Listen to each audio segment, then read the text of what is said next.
Good afternoon. It's 12 p.m. Wednesday, March 19th, 2025. I'm Didi Nsima, and this is the Midday News Bulletin on nggist.com.ng. First, the headlines. Fubara's whereabouts unknown as military moves trucks into government house. Peter Obi speaks on the state of emergency in Rivers State. A firefighter arrested for allegedly leaking photos from Georgia twin brothers' apparent murder-suicide.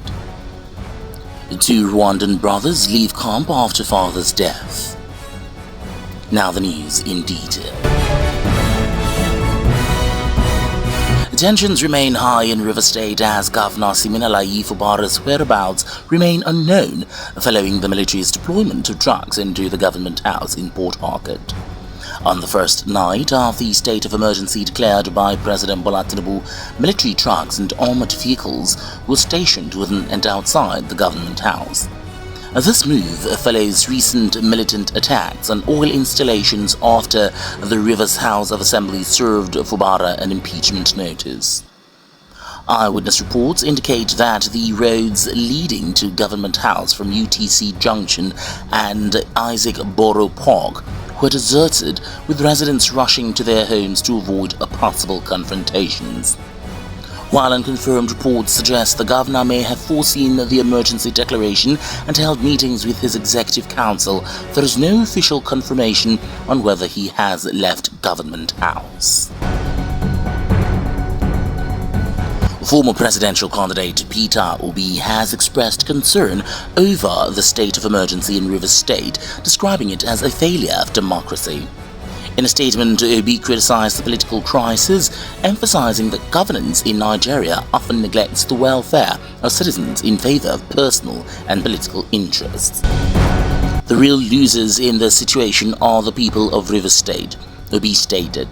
He urged all parties involved to reflect on their responsibilities and work towards the well-being of the people rather than political power struggles. Obi also called on the federal government and well-meaning Nigerians to intervene and restore normalcy in the state.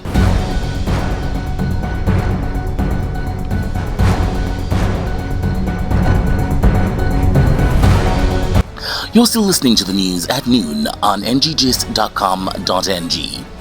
More stories coming your way right after this break. Welcome back and many thanks for staying with us. You're still listening to the news at noon on nggist.com.ng. And now to the rest of our stories. Authorities in Georgia, USA have arrested a volunteer firefighter, Scott Curlin, 42, for allegedly leaking photos from the death scene of twin brothers Kadir and Nazir Lewis. The 19-year-old twins were found dead March 8 atop Bell Mountain, a day after they were supposed to travel to Boston. While the Georgia Bureau of Investigation ruled the case a murder-suicide, the boys' family disputes the findings, insisting they were not suicidal. Investigations continue as authorities await final forensic results. And in sports, Rwandan national team players Fitina Omborenga and Yunusu Omborenga have left camp following the death of their father. The brothers, who play for Rayon Sports and APRFC respectively, trained with the national team on Monday but were granted leave to attend their father's burial. Fitina, a key figure in Rwanda's recent African qualifiers, has been with the national team since 2013, while Yunusu was recently called up for the 2025 FIFA World Cup qualifiers. And that's the Midday News Bulletin. For more details, visit www.nggist.com.ng. I'm Didi Nsima. Stay safe and have a great afternoon.